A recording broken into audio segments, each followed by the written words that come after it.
Hey guys, 99.99999% of you are not currently subscribed. So if you would subscribe to the channel, I'd appreciate it a lot. Enjoy the video. Okay, let's try to make this VOD review shorter than the last one. Looking a little bit scruffy. It's a little bit late. Don't want to be staying up too late to do this one. Now, we're going to be taking a look at an 80 carry game today because I didn't want to just VOD review, what I feel like the difference between Diamond 4 and Masters or Plus is for support, but I also wanted to try to give some feedback for other roles because I've obviously spent a lot of time watching 80 carry players play in different ranks. And I'll tell you straight off the bat, I think the number one difference between a good 80 carry and a bad 80 carry, and again, different players are going to have a different play style, different problems that are holding them back. But the number one thing that I see for 80 carry players that bumps a good 80 carry up to a great 80 carry is their wave management. It's really important because there's a lot of detailed timing involved in when you can get really nice free recall off. You can enable your support to be able to roam for free, and just basically not miss out on a lot by overstaying. And in fact, a lot of kills and deaths that happen, especially, the lower you go, come down to just poor recall timing.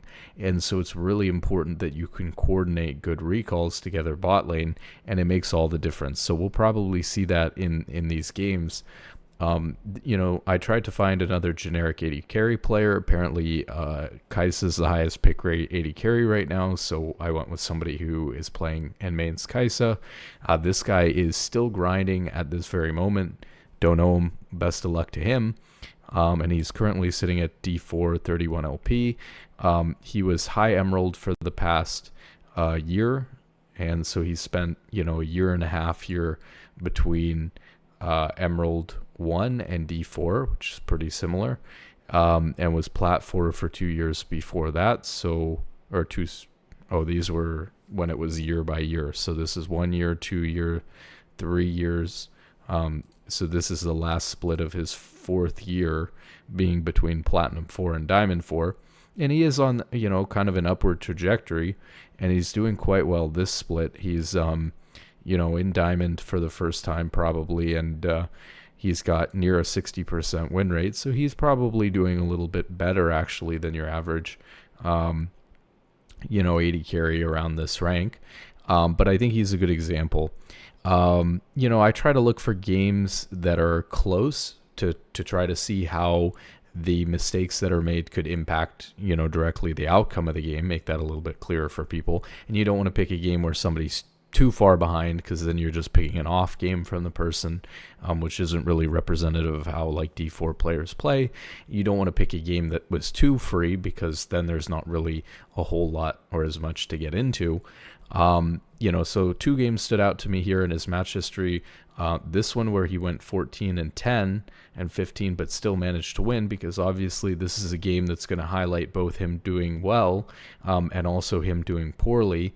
And so this is kind of a good game to get into. And then the other one I wanted to get into was this game, because he did pretty well, but ended up dying 6 times. He got ace, but ended up losing the game, and he probably could have won this one, right, had he made a few less mistakes. The only problem I have with this one is that unfortunately his support was a Yumi, which I think changes a lot about what we're going to look into in laning. And so I wanted to pick a more reasonable matchup.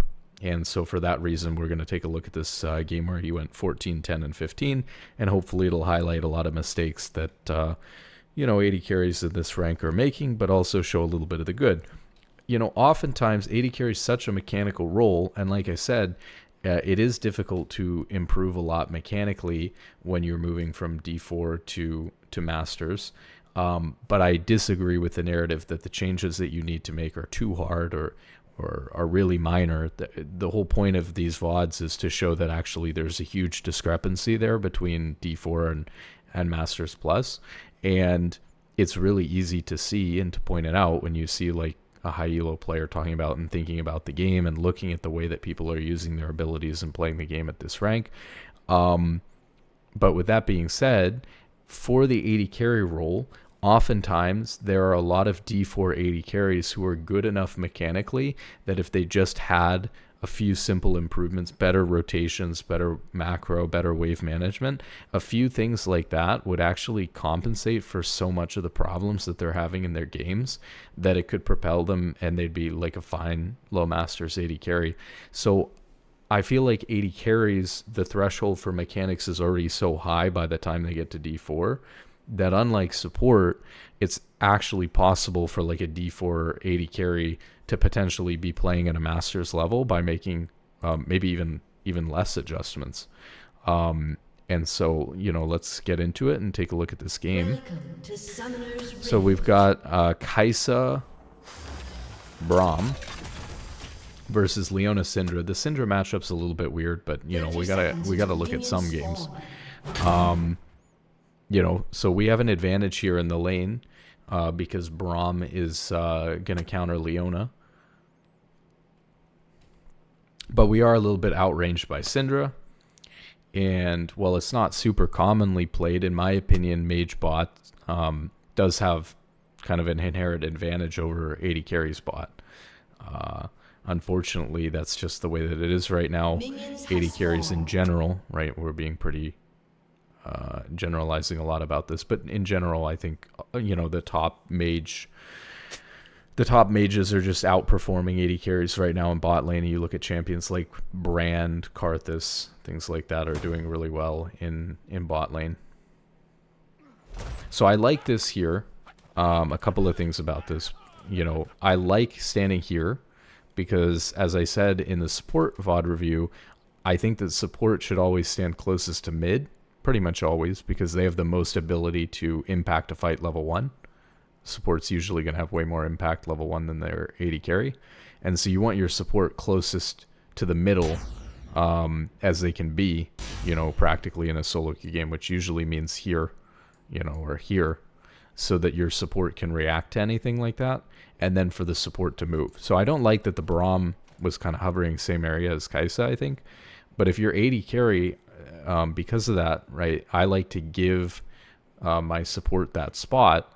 So the AD carry should move like into, for example, Tribrush here, or here, but you don't really stand back in the bush here. You need to stand a little bit further forward, or for your own safety, even though it's not as good in terms of spotting enemies out, you could stand, you know, back here or here, so that you have a little bit more time to react, because cutting across this corner on an invade is really hard to deal with. So you can't really stand in this bush. You would have to stand further up. But this can be a little bit annoying too, because it's a little bit too far up compared to where you want to be. But usually, if you're paying attention, you can stand up here and then walk away, because you have a much better vision line. But I do like, regardless, that the AD carry did stand down here, and they're doing this, you know, level 1 cheese. One thing that I like about this game that we picked is that we obviously get to watch a Braum again, so that's nice. So I'm already seeing mistakes here, right? Because Kaisa, off of the cheese, even Braum, should be like all-inning the Syndra here. They don't lose this. And Kaisa doesn't even attempt to auto the Syndra. So Braum actually, you know, gets the cheese off. They're standing in the right place, hits Q, and they're just scared for some reason. In theory, right, like Leona can take E, and actually it looks like she hasn't leveled anything yet. So in theory, Leona can take E.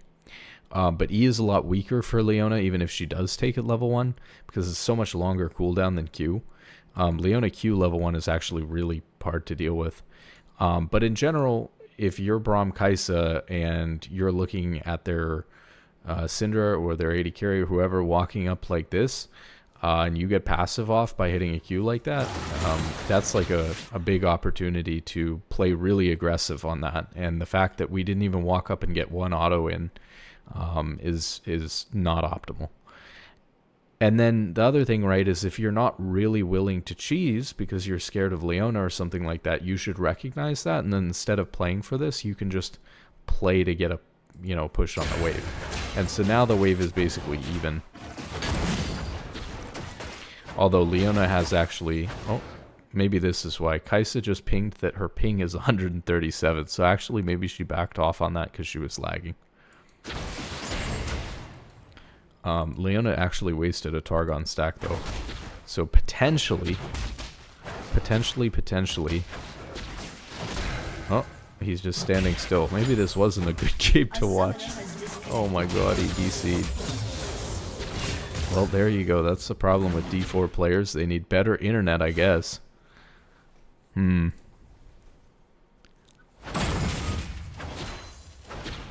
This might actually ruin the whole thing, because depending on how long this guy's DC'd for, this, like, changes so much of the dynamic of laning phase and, like, what you're expected to do and stuff like that. It's such a weird niche situation that, I don't even know. Oh my god, he's gone for a while. Okay, he's back. So it's a bit of a disaster. We'll keep going and see how it goes. It is one of... Seems like it would be one of the better games to watch, but... Just imagine that he messed up and died here. And so he's lost this big wave, and now he's back. And now he needs to play from behind and secure the dub. And Braum is eating backwards. I don't like that. Little bit of mechanical problems here, So right here, number one, when we walk back into the lane, probably not a good idea to just throw Q here. It didn't really help with the minions. In fact, it put them all at a lot of bad HP. And so now he doesn't have Q, like on this trade, for example. Braum hits a nice Q here, and Kaisa autos, but does not move between autos, and then throws W, but misses. And I think that this should have been just movement and auto, because there's not really a good line. I know we're a little bit later in the clip, but there's not really a good line to hit W. And at this point, it's more important to get the Braum passive off for damage, in my opinion, than it is to get the W off. So imagine if the movement is better here. Kaisa, unironically, is just actually able to get this fourth auto off if the movement's better. Even when he was last hitting, he was like, you know, standing very still, not positioned as far up as he could have been. And, you know, it makes all the difference. Leona ends up missing the E.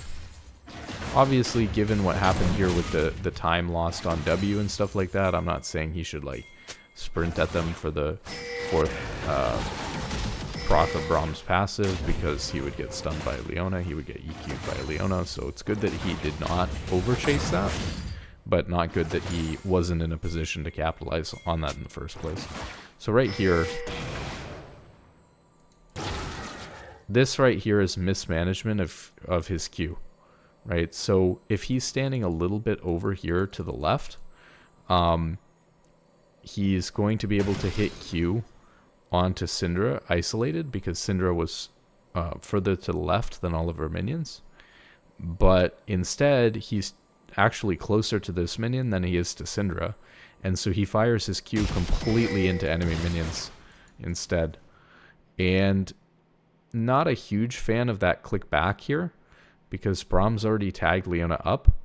And what you look for a lot in bot lane, Core JJ actually did a really good video talking about this concept and describing it.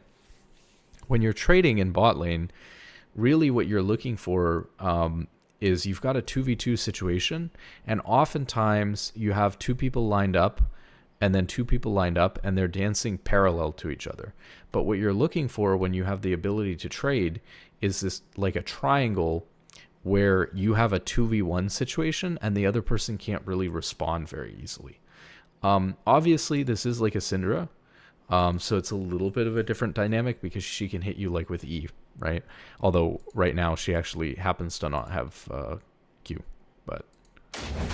Oh, she's holding W though, so if she throws the ball with W, she can W and then E. But you can see, like, Braum is even going for this, and so Braum's continuing to walk into the Leona.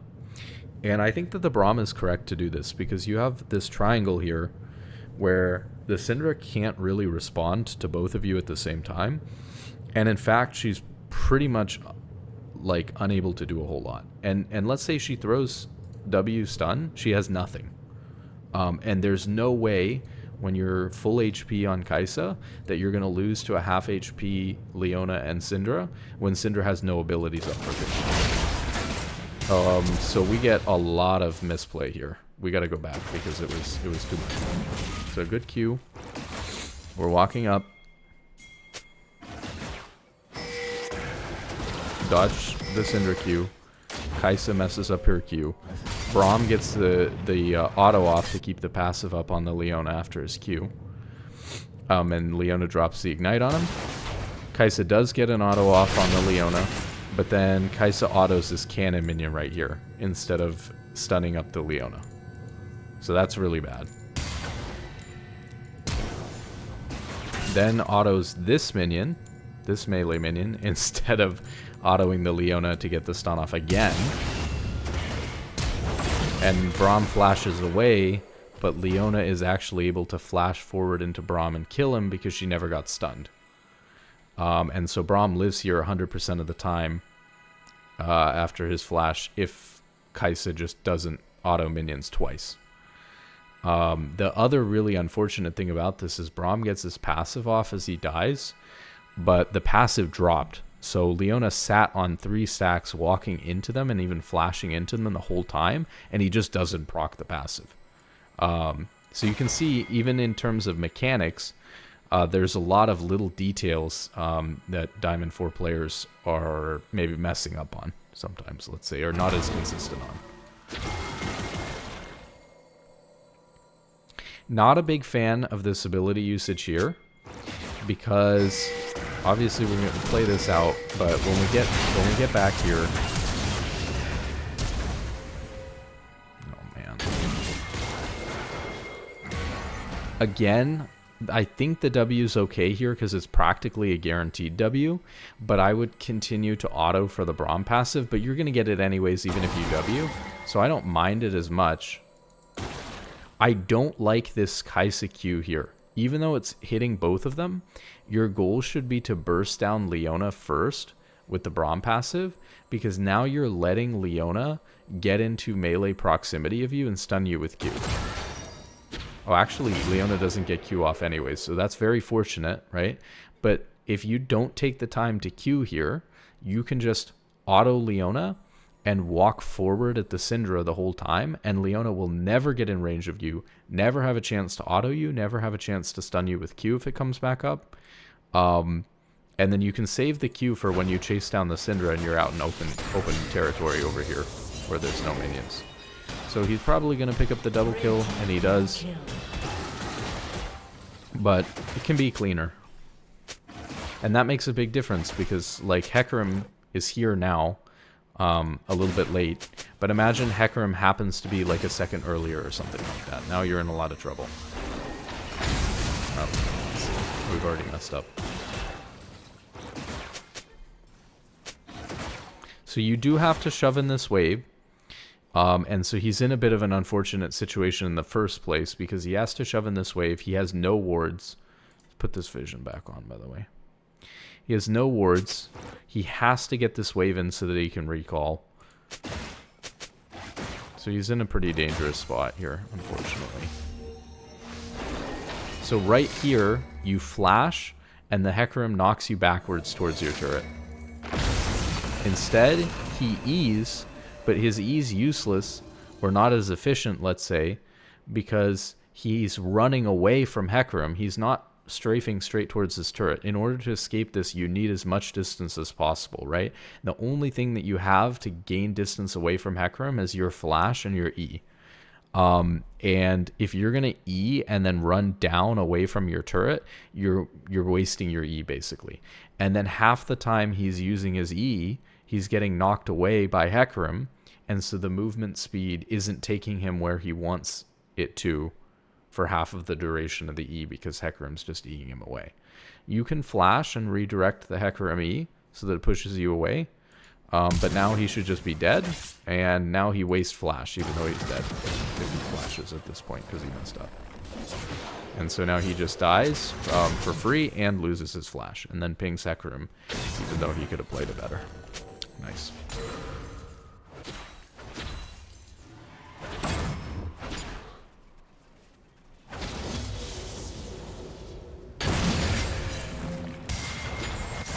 But this is the beauty of D4, is that the wave should have been frozen, should have been hard frozen. But they've actually, I mean, it's still a little bit frozen. But it's not nearly as bad as it could have been. They over-autoed and queued the wave. And so it's actually pretty even wave state, luckily. So it's not even that punishing at this rank that the wave didn't get in. So sometimes, like, especially if you're at a lower rank, like, you know, this situation Kaisa was in after the double kill, I mean, you probably just shove the wave in. I don't know, but at a lower rank, you can kind of sometimes just get away with not shoving the wave, even though that's the, like, correct thing to do. Solo queue's full of moments where you don't always want to do the best possible thing. You know, League is often a game about playing extremely safe and minimizing risk. Unfortunately, that kind of makes it a boring game. That's why a lot of competitive games, even in like for fun regions like NA, right, are just snooze fest, because it's really a game about minimizing mistakes and only doing things aggressively when you have perfect information, and you have so little information most of the time that the optimal play is just to do nothing and just farm.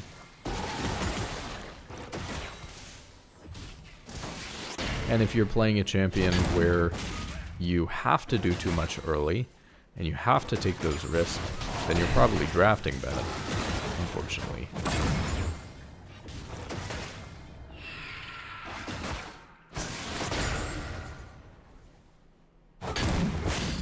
Okay, nice Q.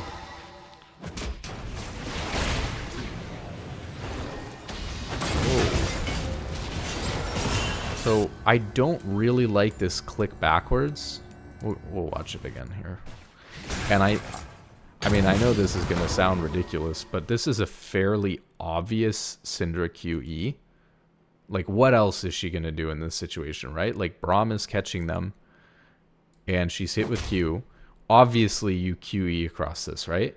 So as Kaisa, rather than running in a straight line, you're going to be clicking down here. And so this should be a fairly obvious dodge, right? I guess we just go for an auto attack on Leona instead of dodging out the Syndra QE, but just seems kind of bad to me, right? So I don't like the auto on the Leona. The other thing I'll say is, and I don't know whether he did this or not, but this is a really good tip for AD carry players. Almost all the time, at a high level, you want to be clicking like right around your champion, like very close proximity, because this is what's going to allow you to turn kind of on a dime very quickly and be better at dodging things and have better movement. A lot of times, right, if you just right click on the Leona, you're not going to be taking the best path. So for example, if you're Kaisa right here, is the best path to catch them to right click on the Leona or the Syndra, or is the best path to be right clicking like here, right?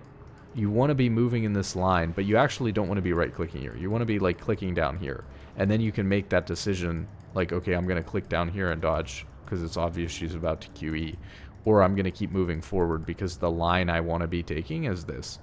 And it basically comes down to where their turret is and stuff like that, and like where the wall is pushing them. Like, they have to run here to get to their turret, and because of the wall. So they have to run here. And so if they're going to be here by the time that you actually get into auto range of them, you should run like this to kind of meet them at this point in the middle. If you just right click and run at them, if you have the same movement speed, you'll just never catch them. So oftentimes you want to try to intersect where they're going to be, not where they are right now.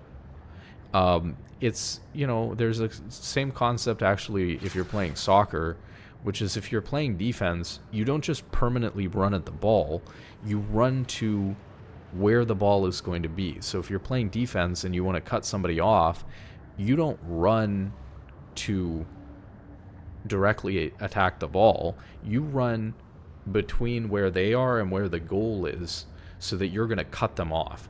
And so you should be thinking about, especially when you're making a really aggressive play, when you're trying to move forward on somebody, you should be thinking about cutting them off where they're trying to go, and moving as far forward to cut them off as possible, not just like right-clicking on them. The other problem with right-clicking is if they start dodging left or right, or if they click back into you or whatever, when you're just right-clicked on somebody and the game is auto-pathing you into them, if they click right, you'll move right. You know, if they click left, you'll move left. So the problem is with that is that if they actually try to dodge, you don't gain any ground on them really by them dodging, because the auto-pathing isn't as good as you just continuing to move forward in a straight line while they're dodging and then hitting. And then this I don't like, right? So first off, we got hit by the stun, which should have been an easy predict and dodge. And now we're using E to go backwards. But I don't really understand why we're so scared in this situation moving E to go backwards. And obviously, he re-engages the fight, so he just, like, runs too far back in the middle of the fight. Now, you know, Braum gets a Q on the guy, throws E up to run away, and Kaisa steps back in to get some autos off and Qs. It's fine that he's queuing in the wave here because he's just getting everything off on the Leona, and it's the end of the trade, so this is a fine Q. Oh, that was weird. That step forward, like in the minion wave, was really weird. Syndra doesn't happen to have abilities. Leona does. It's a little bit weird.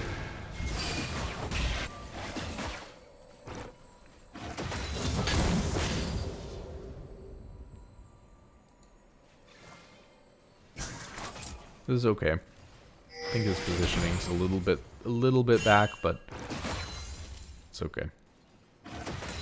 Braum's kind of playing it like crazy, but I respect it.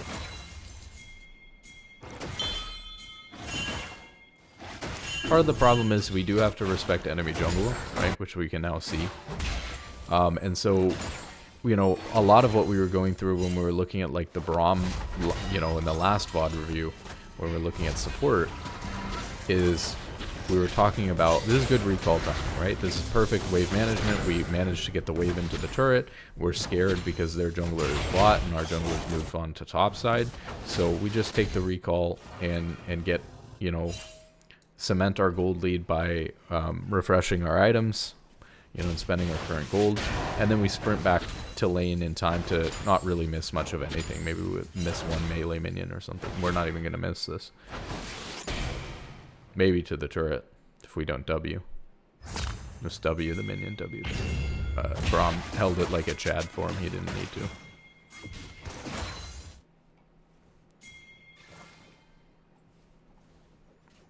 So he's got a frozen wave. So what's he want to do with this wave? Should probably freeze it, but he's not exactly freezing it. He's sort of freezing it.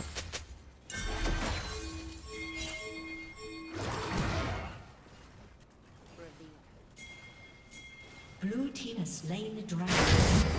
Sort of did a similar thing. I mean, he just put one extra auto in. It's not too bad. That's not how you play that at all. Let's take a look at this again. So we move off of the wave because we see them taking dragon. We see Leona. Yeah, unfortunately, they're both kind of trolling. Surely Braum has a ward, right? No, he actually doesn't. How does he not have a ward? I don't understand how he doesn't have a ward. It looks like he doesn't because, you know, it shows the 3 stacks down here and it shows nothing for him. Maybe it just upgraded and he got 1 and he put it down somewhere and it got cleared, but I don't see where his ward is. But I guess as Kaisa, like, you just... I mean, honestly, it's a little bit rough. But you, technically, right, like if Hecarim's in this bush here and he has ult, which he does, forget even getting E'd like this. You just can't walk up here because he could just straight up ult you out of the bush. Braum over chases and doesn't have any wards. Kaisa walks too close to the bush. Once you see Leona there, like the question is, do you actually win 2v2 versus these guys? you do actually win 2v2 in this situation. Honestly, Braum doesn't tag Hecarim with passive the entire time. He ults the Leona and not Hecarim.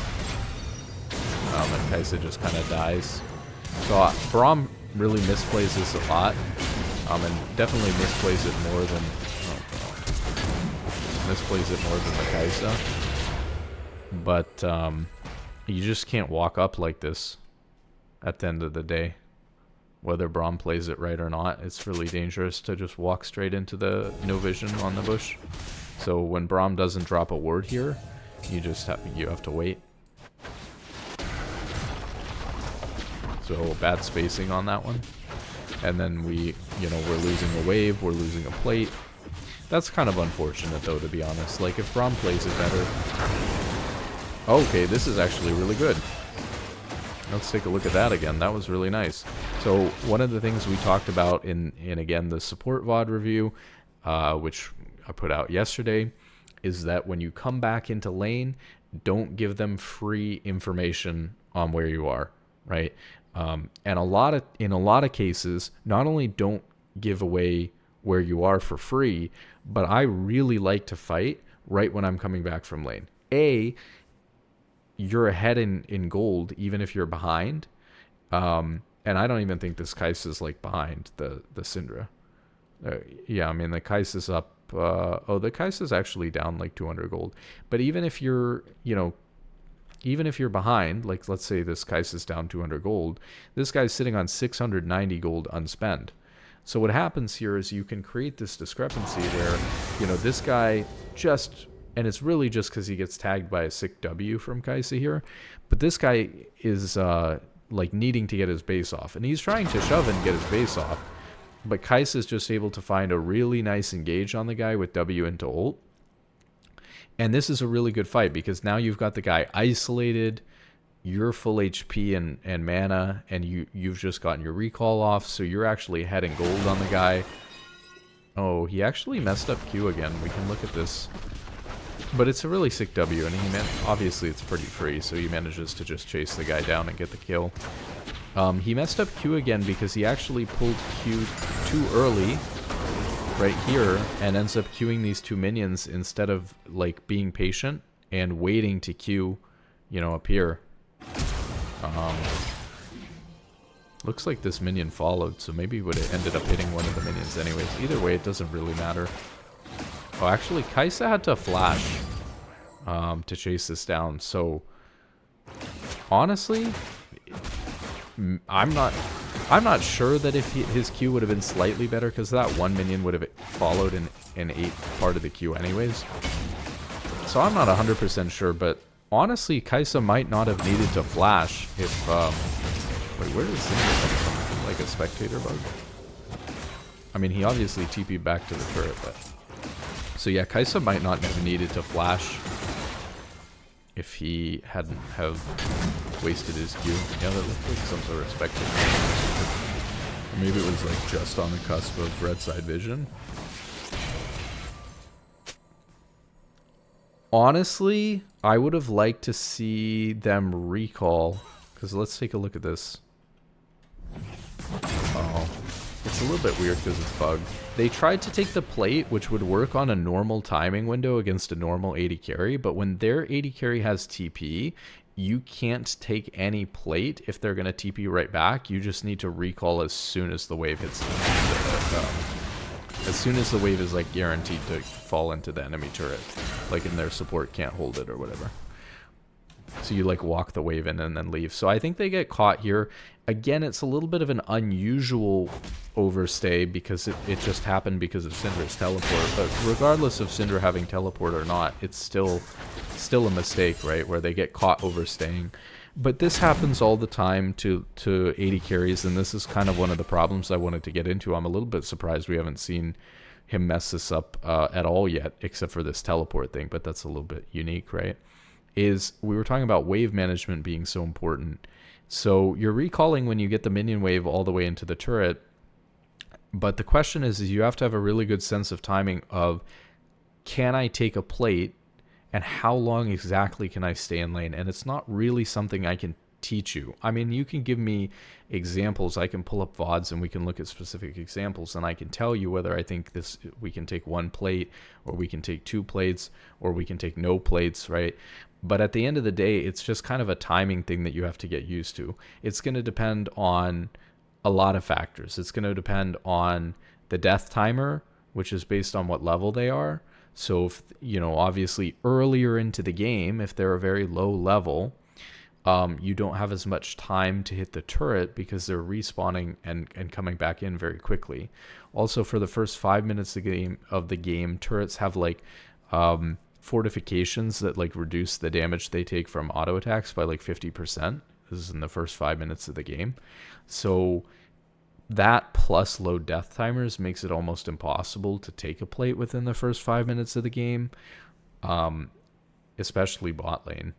So generally speaking, within the first 5 minutes of the game, it can be okay if you have a really good sense of the timing. It can be okay to stay and hit the tower a little bit. Like, for example, it's not necessarily a problem to take half the plate and then be able to take the other half later. But it's, you have to make sure that you know exactly how much of the plate you can take if you're only going to take a percentage to try to set yourself up for later. You have to be very careful with that. As you get later in, you're going to be able to take more plates, so you're not going to see a 2-plate play really until, they're much higher level. You wouldn't really be able to do that until like a level 8 or 9 plus. But that's, I don't know exactly. This is something I just have a feel for in game. I don't know the exact level breakpoints. And it's going to depend on, like, for example, here you might get a 2-plate playoff at level 7 or level 8 fairly early on, just because of the fact that this 1 plate is so low already, for example. And so it's really important that you don't overstay for plates, but that you don't recall and miss a plate that you could take for free, and that you're backing when you get that wave into the turret, but not overstaying to try to force a wave into the turret that you simply can't, and then dying to the jungler or dying 2v2. And it's really important because people don't even really realize. So, for example, again, this was a specific case because Syndra had teleport, but you'll get caught in these situations where, hey, we just killed Syndra, and so now the reverse is true, right? So now they're actually even in gold. I guess Syndra's ahead by like 60 gold total, but because Kaisa's sitting on more gold, Syndra's technically ahead. And if you look at items, Syndra's got a completed item off of her recall and teleport, and Kaisa is still sitting on item components. So Syndra is at a here's a problem. The CS gap is really big. Syndra is sitting on a huge item advantage and an item power spike compared to Kaisa. And so it's really bad that Kaisa's stuck in this lane right now instead of having recalled and, spent gold and been at the same level as Syndra. Although that might not have helped because Kaisa may have actually not had enough gold to...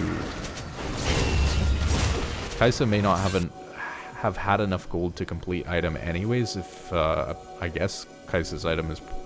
it says they have the same amount of gold, but I assume Kaisa's item is probably just much more expensive than Syndra's.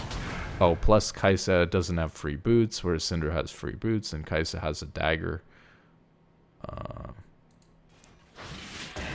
I actually don't even know whether that's for boots or whether that goes into whatever.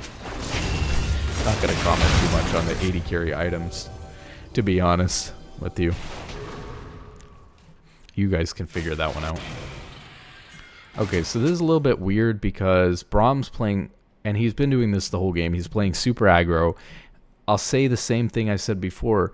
I haven't commented on like where the enemy jungler is too much and stuff like that because part of the problem is that as an 80 carry, you are at the end of the day. I mean, should he be pinging Braum back? Yeah, he should probably ping Braum back when Braum goes for these plays. I like that Braum's playing aggressive. This is definitely how you learn.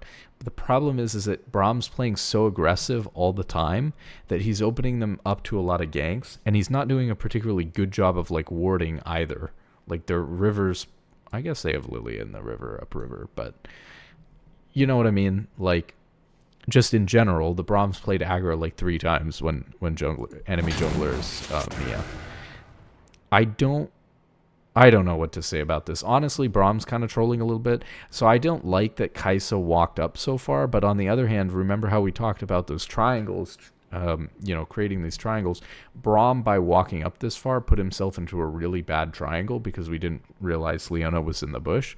And so actually Kaisa not walking forward there would basically abandon Brahm and put him in a really bad spot. But Kaisa ends up getting hit by the E by Leona. This could be okay.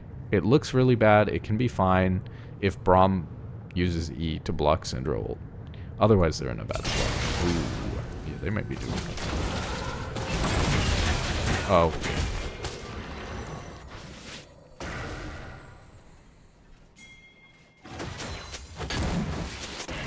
Yeah, so apparently, I mean, there's so much that goes wrong here. Apparently, I was right about Kaisa walking up here. Honestly, Braum getting hit with Leona EQ sucks because he's going to lose almost all of his HP. But I think it's so much better for Braum to be, here and getting hit by this Leona EQ because Kaisa's here and out of range, or for Leona to try to E Kaisa but not be able to. That's so much better for them that I think Kaisa walking up into range of Leona EQ after we saw her coming out of the bush is just too bad. Braum can do a lot more here. Like, for one, his ult could have been earlier and actually stop the Leona from getting to Kaisa, although that's very difficult, right? But I mean, and then we talked about their only hope at this point, because they're in a really bad spot. They're on top of each other. Kaisa's stunned into stunned again. They're taking a ton of damage. If this is before the Kaisa ult even comes out, and they haven't done any damage to either of them, so they're pretty doomed. Braum makes a big mistake here, which is he walks to the side of Kaisa, and so he throws up the E. So two mistakes here. Braum throws the E too early. You have to throw the E once Syndra starts ulting. A good Syndra player is going to recognize that Braum might throw E here because Kaisa's about to die, and just hold ult. Luckily, despite the fact that Syndra can clearly see that Braum is Eing right in front of her, she decides to ult anyways, but Braum is actually too far to the right, and so the balls are going to the left past Braum, and he blocks some of them or something like that, but not all of them. Apparently, it looks like this is actually a very tiny detail about how Syndra ult works. Looks like she threw the first 3 balls with her left, and the last 3 balls with her right. Which is, excuse me, which is a reason, by the way, why Braum shouldn't have walked into Syndra like this, and should have instead been on top of Kaisa. But they're pretty doomed at this point without any summoner spells either. So, I mean, Braum trolled this one for sure, but if you're Kaisa here, you need to not get hit by Leona EQ, or otherwise you'll just die. And so whether Braum's walking up and trolling isn't really your problem, right? You need to just make sure that you're in the right positioning, and that can be hard. And at the end of the day, Braum played that really poorly and baited the Kaisa, and now their waves lost again and stuff like that. So that really sucks. But at the end of the day, you just have to play a little bit more selfishly there in order to prevent that situation. Braum's making a bad situation, but you're helping to make the situation even worse, and you're letting him bait you because you don't exactly know what's correct to do. And that can be tough, if your teammates kind of throw you into a chaotic situation and you have to make a decision really quickly, and you don't want to break down trust because you leave Braum out there by himself. But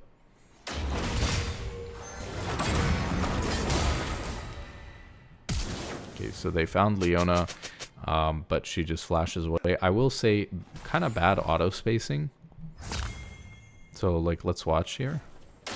So, you auto, but then as soon as your auto attack is in the air, so you see the auto attack's already almost hitting Leona.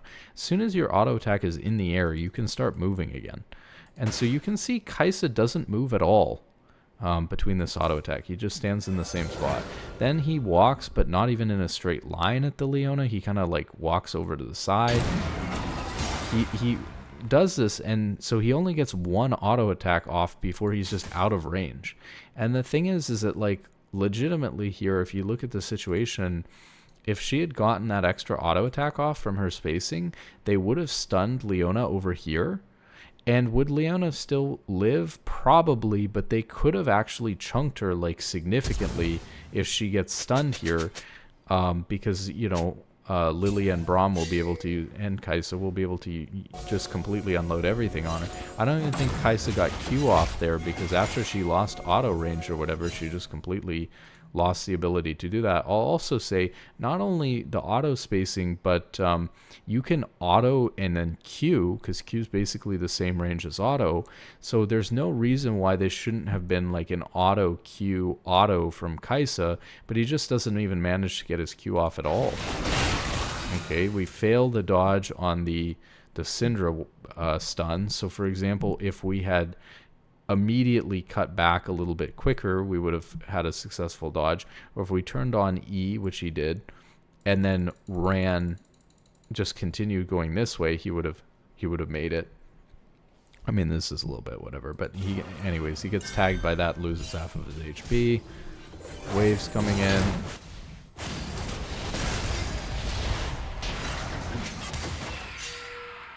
I don't blame him for not going up there. He can't really walk through Syndra to get to that play. They have to hard CC Leona there in order for him to be able to ult in and help, and they don't really have the ability to do that. Lilia and Braum are only going to be able to do it since they couldn't get Braum passive off. They would only be able to do it with ult, and both of them had to ult on cooldown.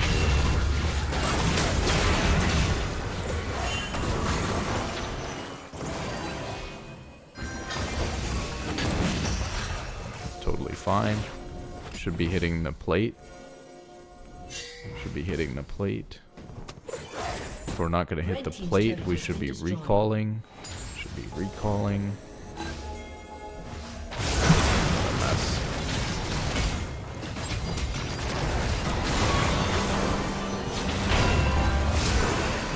I don't like it. I don't like it at all. Okay, let's go back and take a look at this. This was ugly. So they disengage the Vladimir here off of this Braum Q, and then the question is, like, what are we doing here, you know, in general? Like what should we actually be doing? And we can see that Dragon's up in less than a minute. I don't know how to see the stupid Dragon timers in this thing.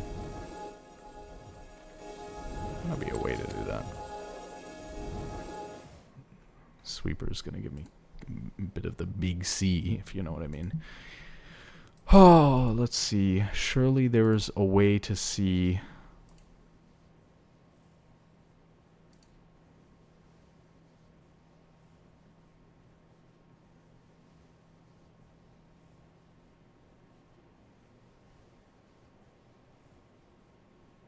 Toggle objective timers N.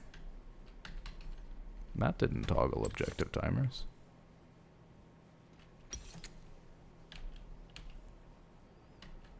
Huh?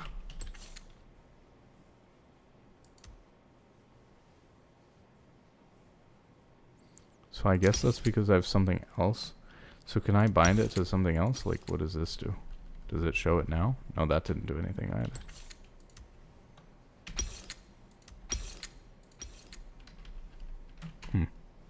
Well, anyways, we know it's up in less than a minute, but I think it goes yellow when you've got less time, obviously, so, like, I don't know, like 15 seconds or something like that. So Dragon's not immediately spawning here. So my opinion is that you should either be hitting the turret plate. You can see when they're dead, right? So you can see that you've still got 8 seconds on Leona. So I think this is like a one plate, and then, you know, you kill this minion wave so that you're reshoved into the turret, and then you recall. I think that's the play.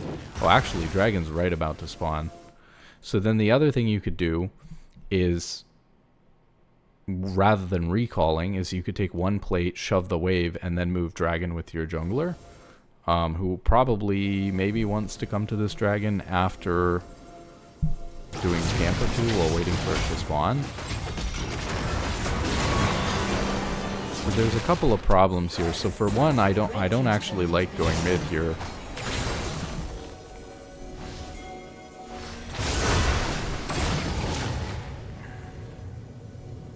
So we auto the ward. Spacing here is just terrible. Again, we're not moving between autos. There's no reason why we couldn't be back here towards this duck right now. I mean, we're just clueless, right? We see Vladimir mid.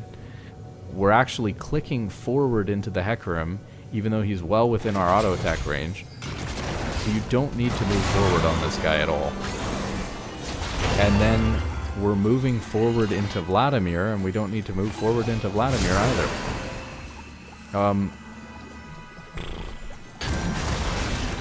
It's just bad clicks all around. Like, just too much moving forward when we're not in that great of a situation. Braum trolled Kaisa a little bit by, like, not blocking the Vladimir E. I think that they would have, like, Kaisa might have won this and lived despite all of that had Braum just, like, tanked the Vladimir E and then died. So, like, if Braum eats Vladimir EQ, Vladimir can't really do anything, and then it's like Braum's maybe still living with a little bit of HP and then, like, dies to Vladimir auto or something like that, and you have, like, Malphite Kaisa, like, free hitting on the guy. So I think that Braum misplayed this for sure, but, like, Kaisa just cannot be clicking forward into Hecarim when, like, Vladimir's right here. And they end up, like, throwing the dragon because of it. You know, they have little vision and lost priority, and so Malphite ends up dying, which isn't obviously directly their fault, but, like, you know, when you make mistakes like this in a solo queue game and you're playing with teammates who you don't expect to be good, you've got to blame yourself for these things that happen. If you don't blame yourself for these things that happen, you'll never, like, improve and realize how much you can smurf and help your team. Another nice W back in lane. I'm actually a little bit surprised that when Braum spotted out the Leona all the way over here, that he didn't try to, like, ult behind the Syndra. I think that he definitely could have ulted in and killed the guy. You know, ideally you would ult behind the Syndra, so it's a little bit more difficult of an angle for him to turn his cursor and like QE you. And you're going to expect the QE basically immediately, so you're going to want to ult and then pop E and then move to the side and hope that you dodge it. You're pretty much always going to dodge down and away from the Leona to make it take longer for Leona to get to you, especially in case you do get tagged by the stun. There's a pretty good chance that if you just immediately ult behind this guy and then move to the side with E, that he just misses the EQ. If he misses the EQ, he's just dead 100%. Even if he hits the QE or whatever,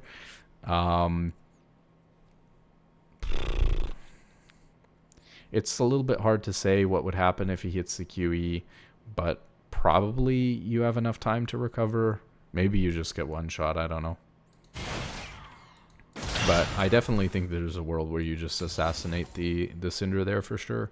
After you do that, like, little ult E maneuver, you would probably, like, auto W, auto...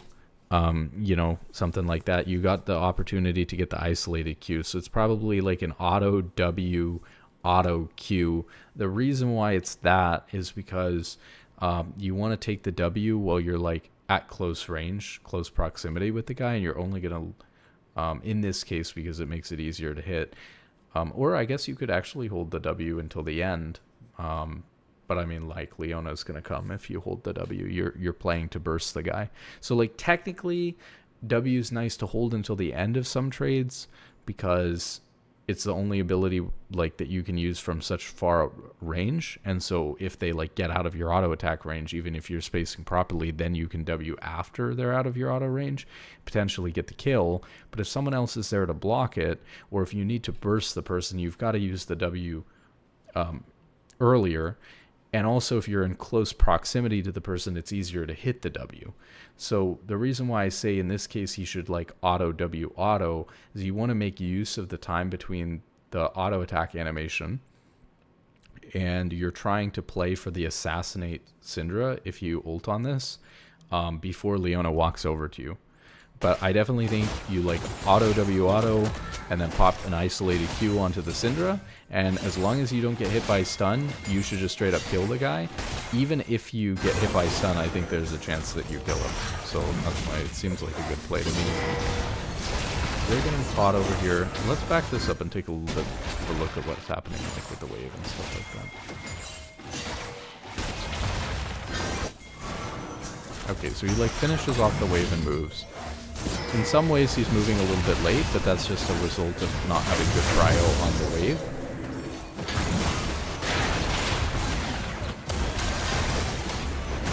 This looks really good.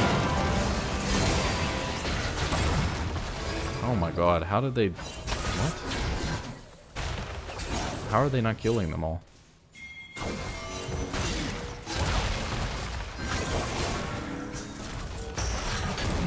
So also, Kaisa has ult. Any ult opportunities here? I guess not. Nobody has any CC. So again, we hit auto. We're actually moving between autos a little bit, which is good. Not quite optimally. This move backwards here doesn't do anything because at this point you're getting hit by the Vladimir E anyways. You're not moving far enough backwards to not get hit by it. If you don't want to get hit by the Vladimir E, you should just move behind these guys. I guess maybe he didn't get hit by it at all, actually. Wait, hold on. What happened here?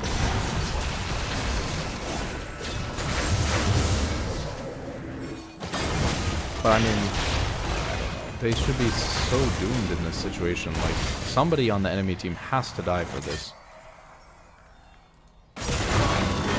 So, see again, the problem here with this Q is that... I don't like any of it. The problem with this Q is that you auto, and you're not using auto Q auto, you're autoing and then just queuing. And so the problem here is that even though it's a good Q because there's like isolation and stuff going on here between these two,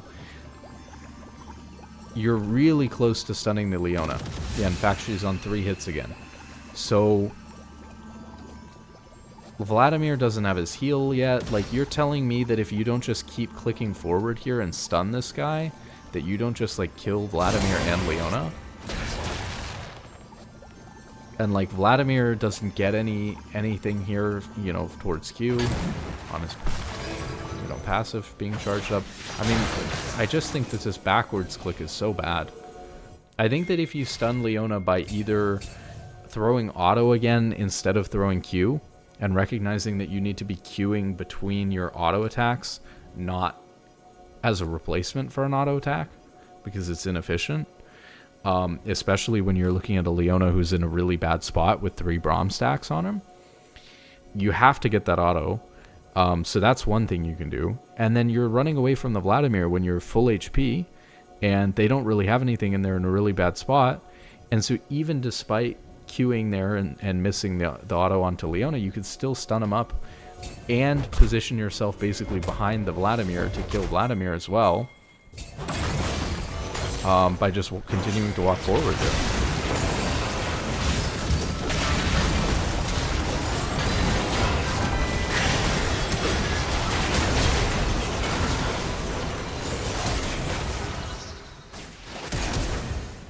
This is played almost perfectly.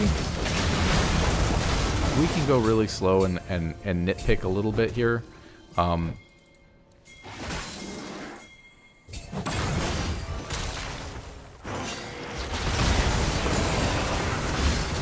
So for one thing, we're getting hit by the Leona ult because we dodge back into the Leona ult.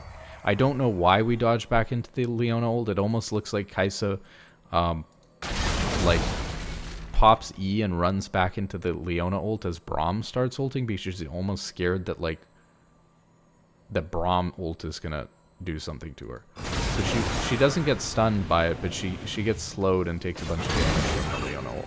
Again, I don't really like the W here because we're looking at another, 3 Braum passive Leona, and we're Wing, whereas if we're just spacing our auto attacks better, we're just doing the same thing basically, but with auto attacks, and then we can like W another target who's getting away and then chase them with ult, or we can like W someone who's actually got enough health that we're actually going to put passive on them and kill them.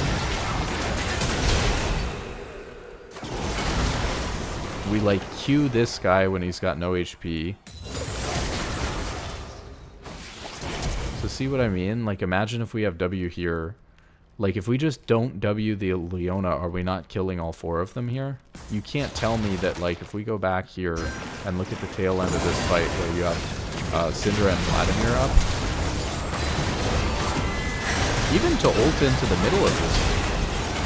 But like you're telling me right here that if we don't like W and ult the Syndra, that we're not just cleaning up all 4. So this is 2 kills left on the table. 100% because of the... And I mean, Malphite has a really bad flash here. But again, had Kaisa just done the correct thing, would Malphite have had any reason to waste his flash here? No. You know, and so I know it sounds really self-critical or really stupid to say that, like, Malphite wouldn't have wasted his flash like a bronze player if I had, you know, saved W or something like that, but it's true. And at the end of the day, if you want to really hard carry these games, you want to know like how, you know, these really good AD carry players. Oh, he did end up getting some good use out of his ult because this Syndra just teleported in and killed himself. So there you go. He did pick one of them back up. Still would have picked up the Vladimir though if he had ulted before.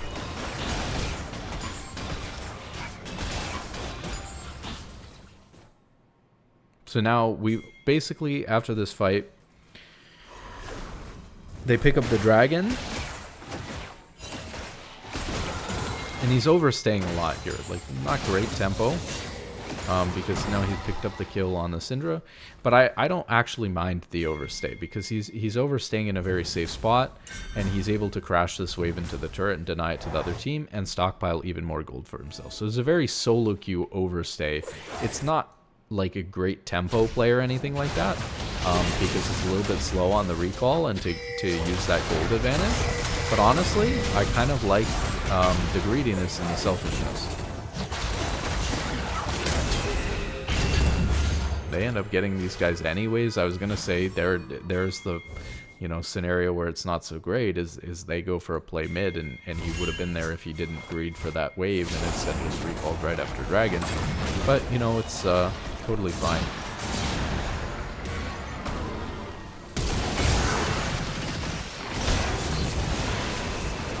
I mean, I don't necessarily know that he needed to flash in to do that, but you know what, they're kind of snowballing putting this game away, so if you want to make it a guaranteed play, I think it's okay. So they pick up the Rift Herald now.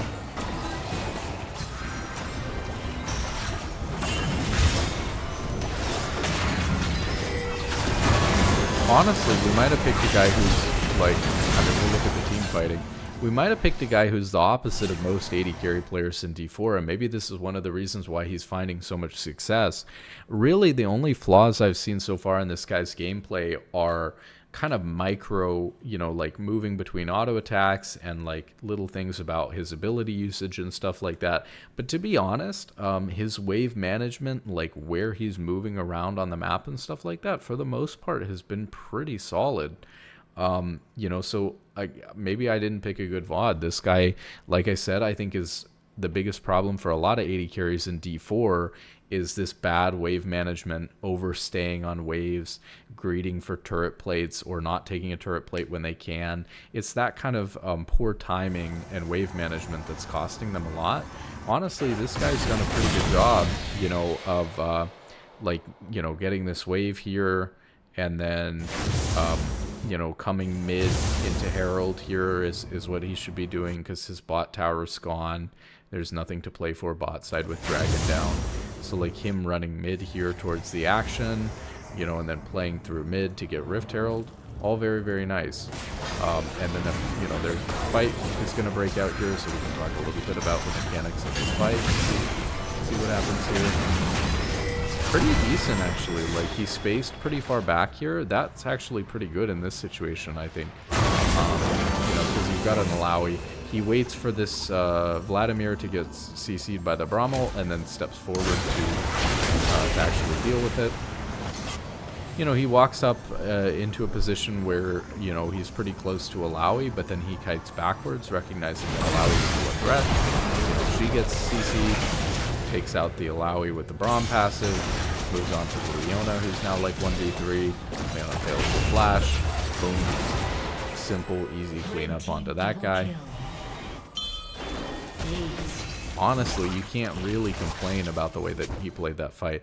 Maybe for being really nitpicky, he shouldn't have W'd the Leona here. He can just auto, and then, again, throw a wild W. See if you hit somebody. See if you get some information about where they are. Hold it until you're on this turret, and see if you can use that W into ult at the end of the fight, you know, to get a little bit more. Looks like he changed the turret here, which is not great.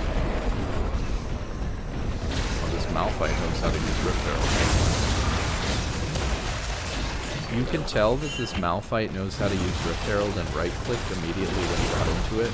So again, I talked about this in the last one. When you get into Rift Herald, the way to steer it properly is what you need to be doing is actually right-clicking the ground as if you're moving your champion. And the reason why I can tell is because if you're trying to glide with this, because he's getting in at this angle, most people, right, would crash straight into this wall, or would, you know, like have to glide around here or something. But look at how Rift Herald immediately turns. It almost looks glitched, right? That it immediately turns when he gets in. This is because he's right-clicking in the right direction on the ground. So this Malphite actually knows how to use Rift Herald, which is cool.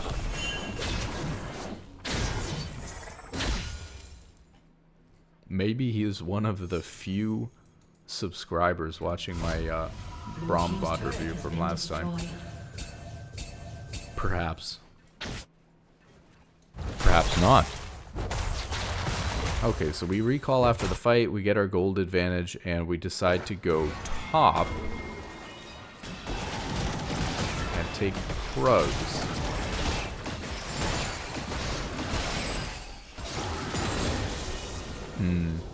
Not exactly a big fan of this one. In fact, where is he going now? This doesn't, I guess he's going to blue. This really doesn't make sense. Or he's going to mid. He has a blue. I have no idea why he walked top. If anything, I was going to say, right, in my opinion, the focus at this point is Baron's coming up, and then you've got this tier 1 bot turret. However, if you think about what your job is on AD carry and support, and the fact that you see the Vladimir down here, you're not going to be able to take this tier 1 turret versus Vladimir, and you're certainly not going to be able to do it instantly and then rotate towards the dragon. So you need to let someone who can lane versus Vladimir, and you need to let someone who has teleport and can TP up to the Baron, lane versus Vladimir, and you want to let someone who actually wants to split push play this turret. So in this case, right, like those are the conditions. In this case, can Malphite hold very easily against Vladimir? Probably not, but just about as well as they can. It's just going to clear waves in the same way Kaisa would if she's there by herself. Malphite does have TP and it's up, whereas like Nefiri does not have TP up, so I think it's totally appropriate for Nefiri to go top and for Malphite to go bot here. Is he going to split push the turret down? Not against the Vladimir, but I mean, maybe if they go for the Baron or something like that, which is, you know, that's the map right now, is the Baron and this tier 1 turret. If they go for the Baron, Malphite can take the tier 1 turret, it's true.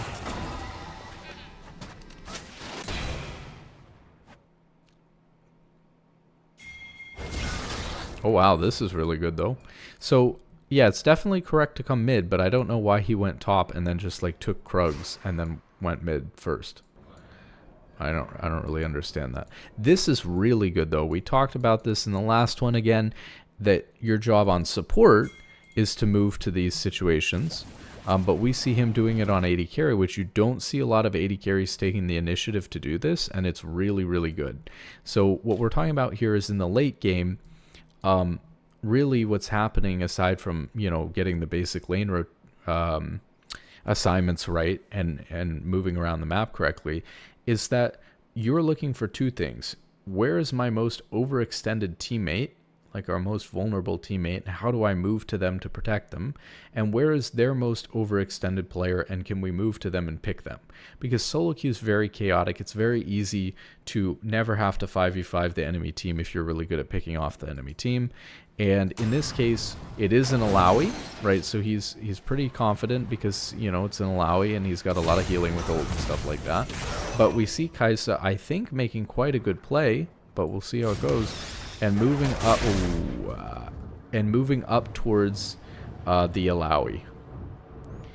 Because there wasn't anything going on mid. Their tier 1 mid is already taken, and he had shoved the wave and basically done what a mid laner would do, which is you shove your wave mid and then you roam. And then, you know, that's what mid lane's all about. We'll get into that when we do the next VOD review and it's on mid lane or whatever. Unfortunately, Kaisa, even though he has his ward in here, just walks in a straight line of Alawi and gets hit by the... what ability even is it? The E. The one that pulls your soul. And so actually, you just have to understand how Alawi works a little bit better. You cannot walk at a straight line into this guy on vision, by the way. There's just no way you can just, like, walk at this guy like this. So that's bad. And then when you get hit by the tentacle, you know Alawi's getting collapsed on while overextended split pushing and just hit the E on you. So now is when she's going to ult. So as Kaisa, you can't stand here in Q. You need to run away with E and, like, get away from the Alawi. Let her do her thing with the E. And then you can try to re-engage on the guy once his ult's wasted. Instead, Kaisa just runs straight through the ult and dies. He also, like, has Ghost here, which again he could have used in combination with his E to like run away. So I think the movement was good. I just think the way that they played this was really bad.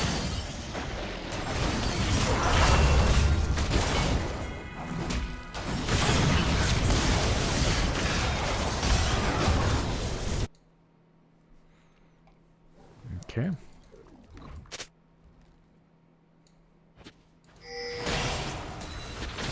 Okay, so now where are we going? So we got Dragon in a minute. Oh, we're about to probably see a mistake. We've got Dragon in a minute and Baron's up. This tier 1 mid turret's already gone. Oh, okay. I'm surprised. Maybe it's just because of the Malphite ult and so much action going on. I'm pleasantly surprised. I thought, especially because there were so many pings, and I think maybe he had even pinged it, but there were a lot of pings on top lane here, and Vladimir split pushing. But as we can see, Vladimir's wave is all the way back here, and he's really low and probably not really going to try to stay here anyways. And at this point, well, it's, you know, Baron's big, Alawi died, you know, Vladimir's really low, and we can see where they are mid, the rest of the three of them. And so actually we're playing more around Dragon at this point than we are Baron. And so I like that he moves mid.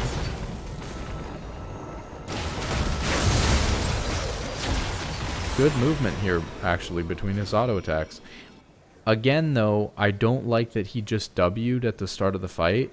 I think he's spamming this ability for damage a little bit too much and not really getting it off. Oh, ooh.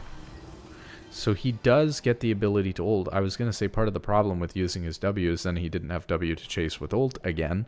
So he gets the auto off onto Leona after his E and is able to ult in, except he chooses to ult in to try to get onto the Syndra, except he's in melee range of Leona, so Leona's just going to stun him with Q.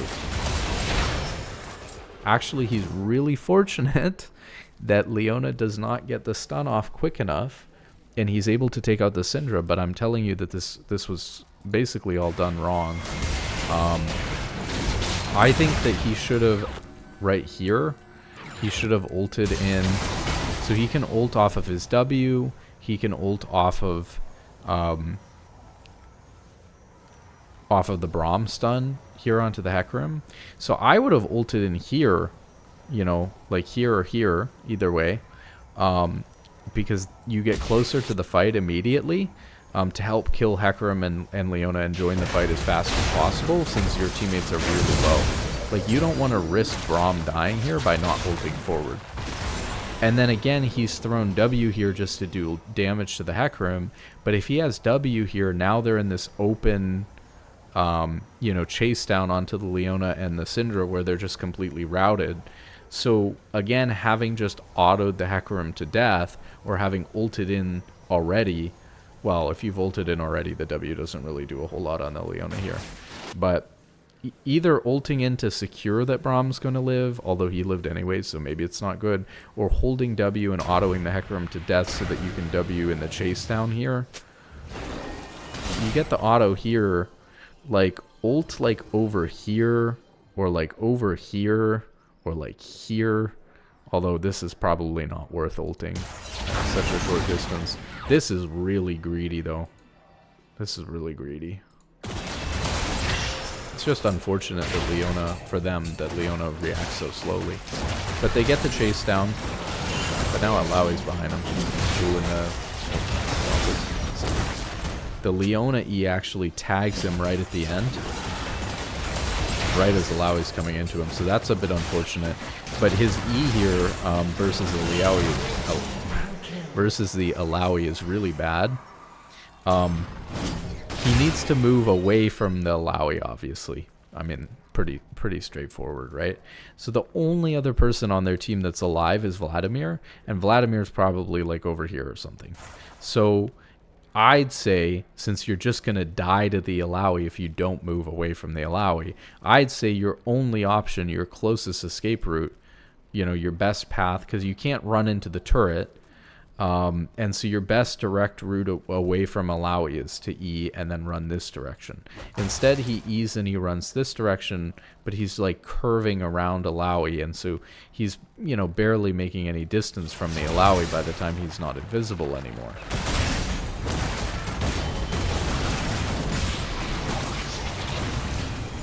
Oh, he actually manages to make it, but then he got hit by the thing. Well, he lived, but obviously he has a better shot of living if he goes the other way.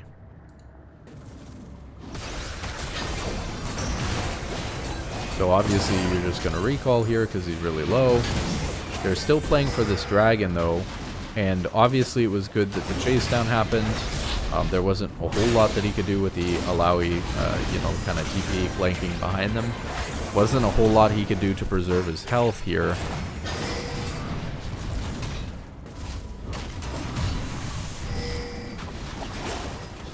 Although, you know, I will say, all this stuff we talked about how he could have ulted better in this fight too, instead of like ulting straight into the Leona Q stun.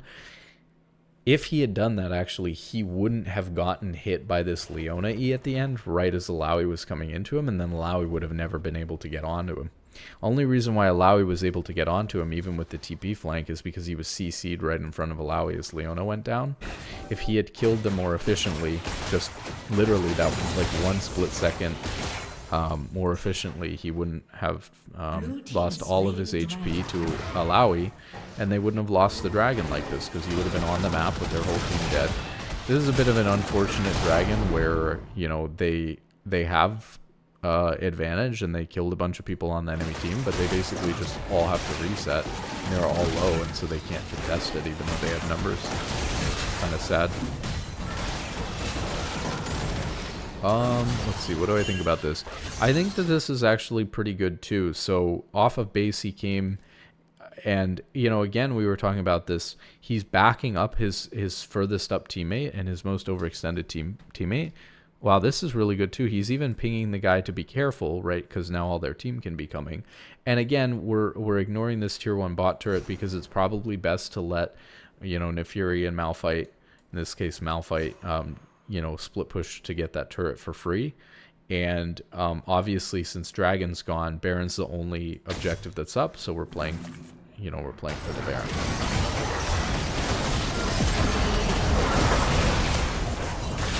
Oh no. Oh no. Oh, he played this really bad.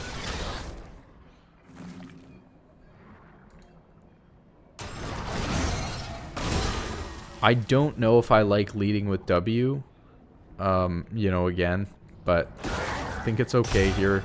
They are playing for a burst play onto the Alawi, and he's definitely going to have to get his passive off in order to do it. And it means that he doesn't have to like lock himself in a W animation while he's like actually actively fighting the Alawi. So he goes for the auto, Q auto. Wow, that's some hitbox, isn't it? But unfortunately, doing that in this case gets him hit by the Alawi. Again, this is kind of what I'm talking about with like the Syndra QE too.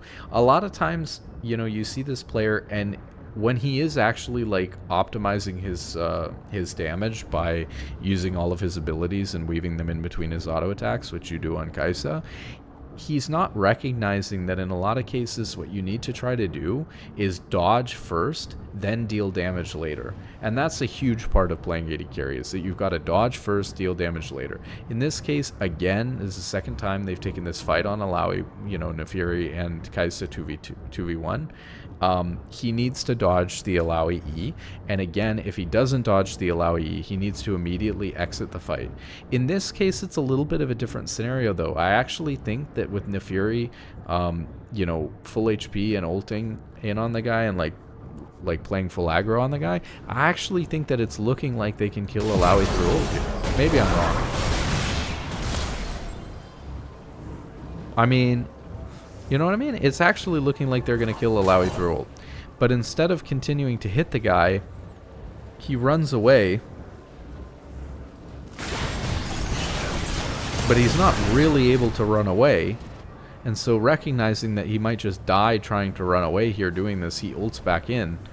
Again, the question is that this whole time that you're running, you're taking the same amount of damage anyways. You're still getting slapped by the tentacles on the way out. So, and Alawi has like not that much HP, and your Nefiri is all inning on the guy. So why not just stay and auto the Alawi at this point? And so now you end up ulting back in, and then flashing, which his flash didn't dodge anything, and then dying.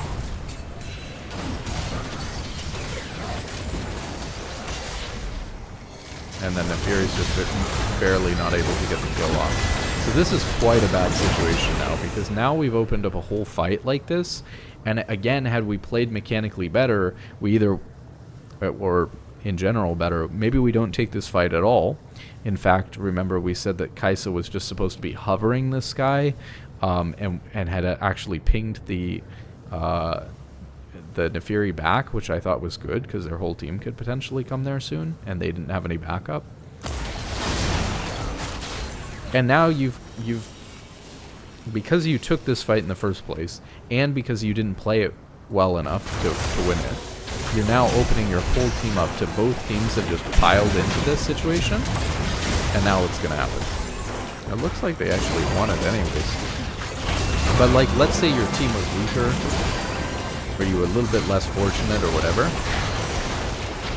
you know, or this fight goes a little bit differently. It actually looks like it still can. Yeah, it looks like it ends up being kind of even. I wonder how if I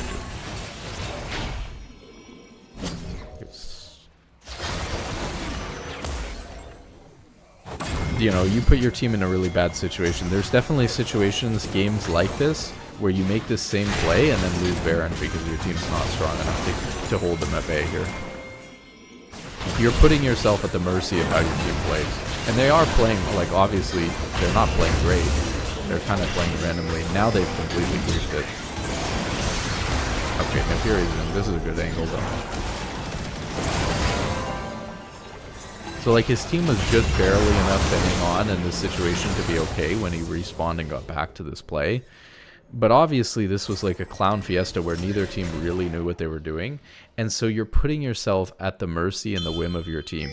And so part of like being able to carry a team game in these like random solo queue games is like eliminating randomness that you cause yourself, and recognizing that like the effect that you have as one of the players in this game is like quite big.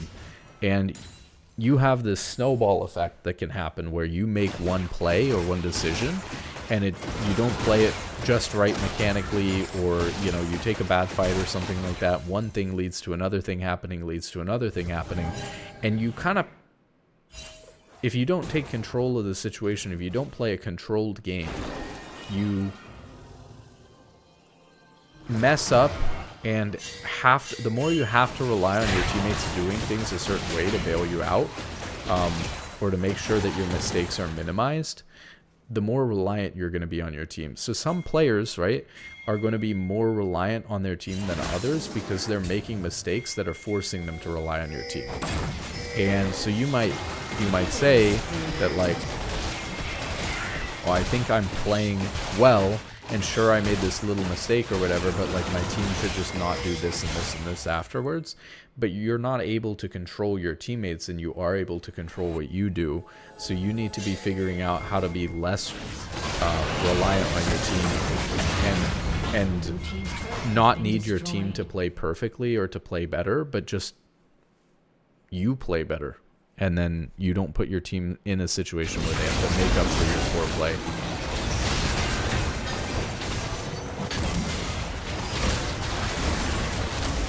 So how did we even get into this situation in the first place, actually? So they had cleaned up this fight, right? I was yapping for a while, but they cleaned up this fight. She takes Scuttle Crab. She tries to collect midwave, and she's very patient about it, which is good. Doesn't try to like run it into the Hecarim to collect the midwave. Oh, so it's mostly his team. His team is like trying to pile drive the Alawi bot, but they need to be moving to Baron. Did he just do this? This is a bad ward. This needed to be a ward on a Baron. Okay, he spots it out with W, which is good though. I mean, it doesn't have to be, actually. They have these wards, but like...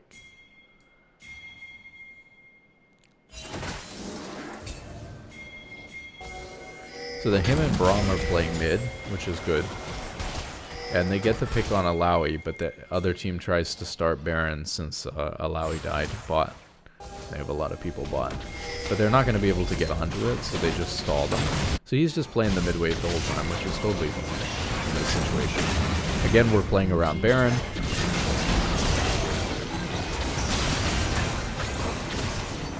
And there's no, you know, tier 1 mid or top turret. We might have to go back a little bit here and see how... Let's focus. I was looking at the Braum. We might need to... The Braum is 1v4 right now, but we might need to look at what's going on with the Kaisa over here. You know, I will say, he gets hit by the Hecarim. He has the right intuition, which is actually, he's playing further back than you might expect. Like, you might think that with how Braum's playing and stuff like that, that he needs to be, like, walking up and hitting these guys. But in reality, he actually needs to be further back. But I don't mind that he gets hit with the Hecarim, by the Hecarim coming in right here. Like, it's really bad, and obviously it'd be better if he was, like, standing even further back so Hecarim couldn't hit him like this.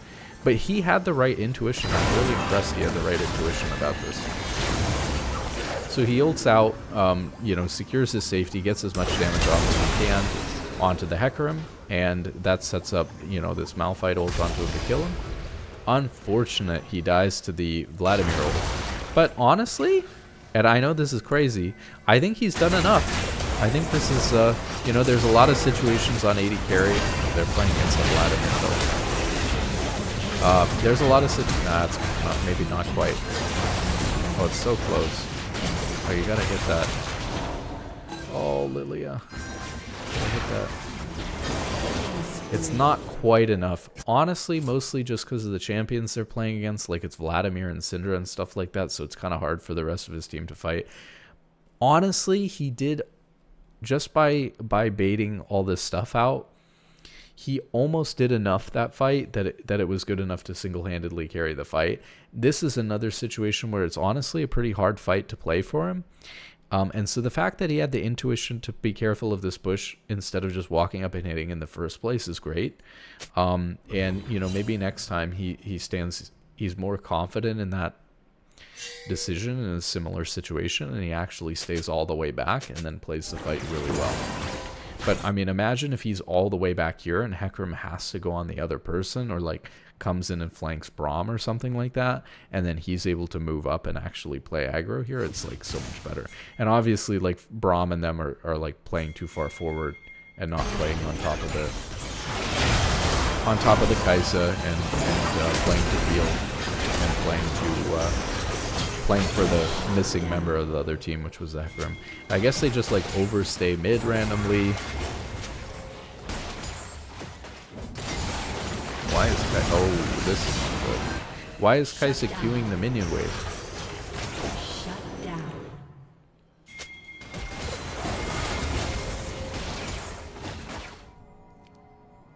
So like at this point we see Hecarim already, and obviously Lilia is like running around for her life right here. So I cannot believe we're just trying to clear this minion wave like a bot. And then, by the time we actually get the courage to walk up and start hitting them, we walk into Hecarim ult range just hit the Leona. Okay, luckily,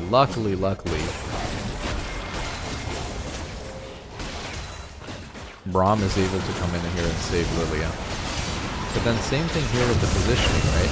So like, honestly, it's probably just Hecarim. Yeah, no. Okay, it's fine. I was gonna say, like, they needed that 4th auto attack a little bit sooner in case Braum didn't have ult or something, but he just got feared away, so his positioning was actually okay. They're pinging Baron. They do have 3 dead on the other team.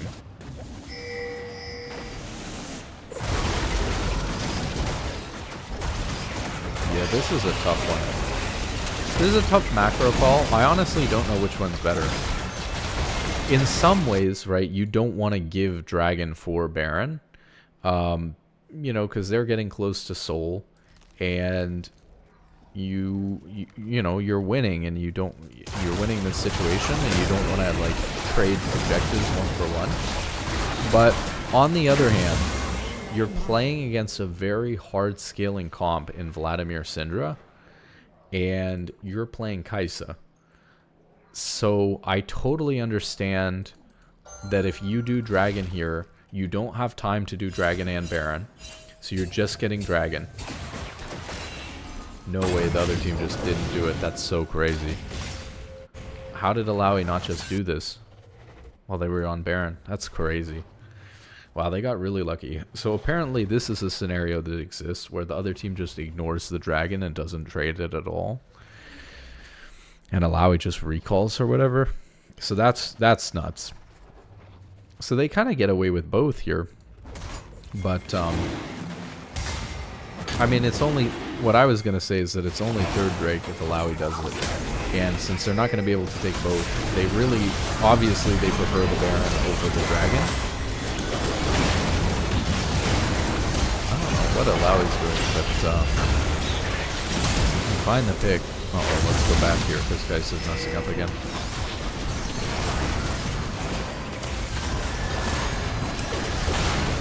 So this is good.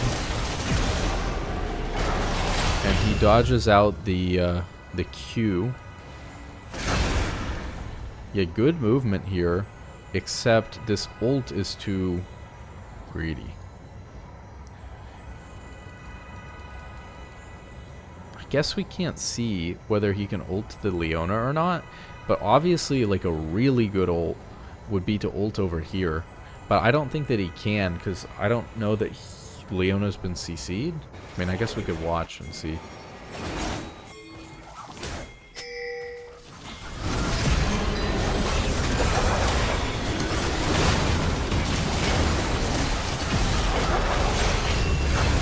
No, not at this point. He could have ulted to the Alawi, actually, before Alawi died, but he didn't quite have the information here that he was going to get collapsed on like this. But basically his ult forward here just ended up being really bad. But I see what he was going for, I guess. Except, well, I guess the mistake is that Syndra had already used E. So when the Syndra E comes out here, he does not need to dodge this W throw or whatever here.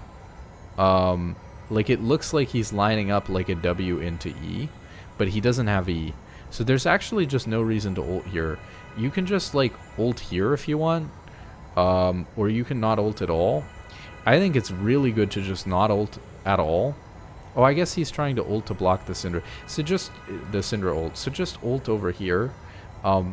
Play I kind of like actually to reposition here, seeing like the hack room and stuff coming in, is to just not ult at all versus the Syndra, and then like auto the Leona one time, and then like ult to over here so that you're like properly backlining once the hack room is getting towards you.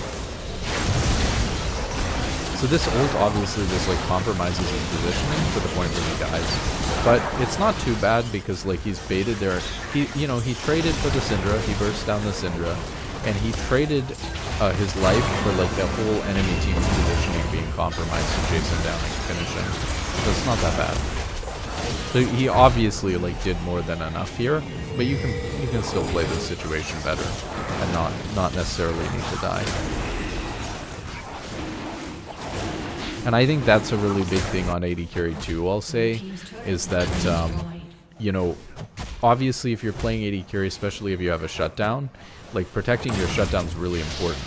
You know, so if you're the type of role and player and champion where you're getting shutdowns all the time, I mean, imagine having that much control over the game that you can decide whether the game swings 1K or not. You know, that's a really big deal. And if you're able to play really consistently, you're rewarded extremely heavily because you don't throw away those bounties all the time.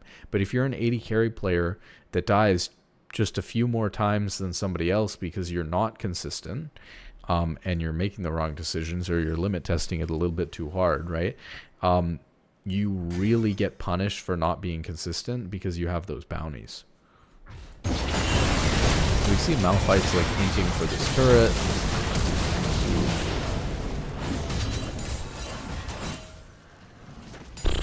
I think I will dominate said today. It's like, it's a bad day to have eyes. You know, I kind of feel like that's what it's looking like this game in that situation with that Malphite. It's like, I feel like I've seen like 3 fail flashes this game or something like that. It's kind of crazy if you think about it. Wow, look at this Braum. Oh my god, this Braum's so good. I mean, that's just free. Kaisa didn't really even have to do anything other than auto a little bit there. And did he really? Oh my god, and he just sprinted it. Oh, it was terrible. Honestly, I don't even think he was trying in this fight. But I mean, this Braum, what a sick play. So he's just auto Q, you know. I mean, this E is grief because he like, I mean, it's not that bad because their whole team's basically, or half their team's dead, right? But like to sprint forward into Leona with E like this is really dangerous, actually, regardless of the situation. Obviously, if it's the same kind of movement in a worse situation for his team, it's like really bad. And then we're just straight up like walking straight into Hecarim. He pops the ghost. So, I mean, this is crazy that he just walks into Hecarim like this. And again, the ghost actually helps the Hecarim here because now he's feared away. So he's feared into the enemy team, and he's faster. He's faster when he's moving into the enemy team because he has ghost pop. So he just pops ghost for the enemy. And then think about his ult to reposition. He could have ulted here. Like, let's go back and look at exactly where his ult options were. Obviously, he can auto anyone here and ult once he's unfeared. Yeah, so he has ult. I mean, so is ulting here the best move? I feel like you have a much better chance, like, down here with, you know, the rest of your team in front of you versus Vladimir, or, like, even going over here, you know, with Hecarim having already used all of his abilities and your whole team going on Hecarim, you're so much better off over here. But honestly, like I said, I mean, this guy's not even trying to move away from the guy. He's literally auto-attacking him in a circle around him. So he's not really trying his best to live here, I don't think. I think he's just right-clicking.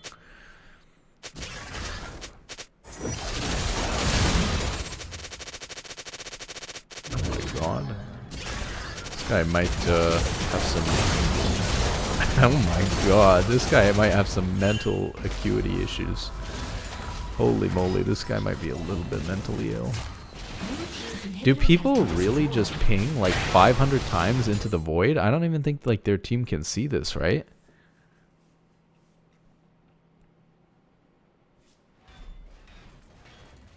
Is that what people do now that like your teammates can't see the pings? Is they just ping like 500 times?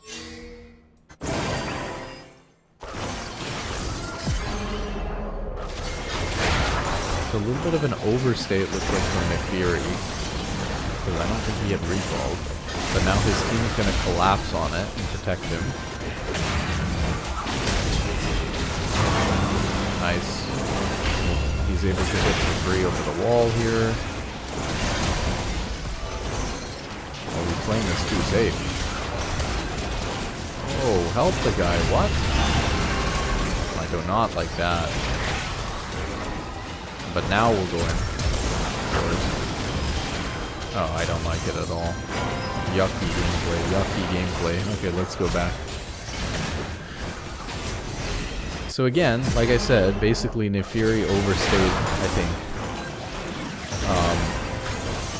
And they're collapsing on it. Looks good. They're like full sending it. Boom, this guy's stunned. I like the call to not ult over the wall here. But just W the Hecarim to help them kill him. Don't W over here hoping to find somebody. This is a situation where Hecarim may get away depending on what he's got. So I would have liked to see just a straight up W onto the Hecarim and make sure he dies. He ends up getting him with the Q. The other argument is, okay, so let's say we, you know, in this case we didn't need the W to kill Hecarim, even though that was clearly the play. Again, save the W, right? Why are we clicking backwards here, though? Like, what? This 100%, he should be like here. He's got 3 teammates in front of him, and he can be free hitting the Vladimir. Instead, for some reason, he's just running around in circles back here. It's good that he doesn't get stunned up here, but again, he could have been here. You know, so they get hit by like a Syndra thing. Again, good that he's not getting hit by the Leona ult, but play your range a little bit. Like, have some good spacing. Your spacing doesn't need to put you over here in this corridor. It just means that you're, like, not in the bush getting stunned by Leona ult. And then, like, I get, like, Lily is running away, but they've just used literally everything. Syndra, no stun. Leona, no ult. And you've got Braum frontlining, and I think correctly so, because I think they still win this fight. But again, you know, now he can be moving from this position of like just outside the bush to make sure he doesn't get hit by the Syndra QE initially and then the Leona ult, to now he can be moving in the bush and hitting. But instead of moving in the bush and hitting, he's actually just full running away, which is crazy to me.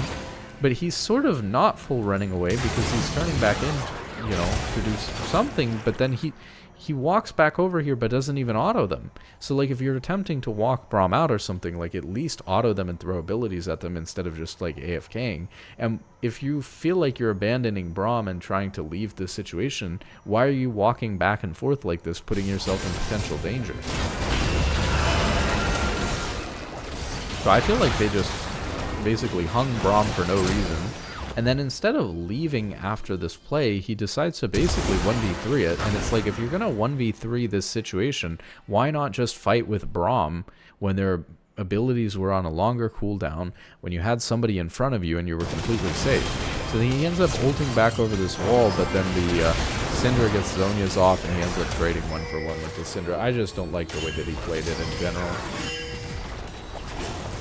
They were playing for, you know, part of what was going into the decision-making process was this, for sure. Like, he was just trying to stall them. Oh, they actually maybe end the game off of that. Who knows? Apparently he's a genius, but...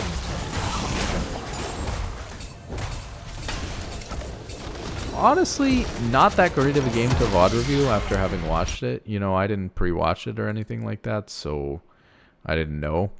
But, honestly not that great of a game to VOD review. I feel like it didn't highlight those things that I feel like are the most pressing issues for D4 AD carry players. Again, it's that wave management, overstaying for plates, not staying when you can take a plate for free, like just not having a good enough sense of when your back timers are and when they're going to arrive back in lane. And I actually feel like, at least in this particular game, maybe it was because they were versus Syndra with teleport, there weren't normal situations like that coming up because Syndra was able to teleport back into lane for momentum and stuff like that, or for tempo. So that's a little bit weird. And actually I felt like, this guy's all around doing pretty good for a D4 player, because at least in this game we didn't see any of those wave management problems or turret plating problems. And his like, there were some things that he could have improved on in terms of like where he's rotating around the map, but most of the time, like 95% of the time, he's showing up in the right lane at the right time. And he's like even rotating to skirmishes like on the outside, lanes and stuff like that, and moving from mid instead of just like perma pushing mid or doing nothing with his push mid. So I actually feel like this player's doing a really good job. Maybe, like I said, I'm trying to pick like your average D4 player or something like that. Maybe I picked a guy who's just improving too much. Maybe the fact that this guy is winning nearly 60% of his solo queue games and 60% of his games on Kaisa, his main champion, maybe that's just is indicative of the fact that this player is actually playing at a level that's a little bit beyond D4 right now. And so, maybe we'll try to find somebody who's a little bit more hard stuck in D4 for the next one. We'll be probably going over, other roles as well. But, I'll see you in the next one. Hope you guys have a good day in solo queue, and GG.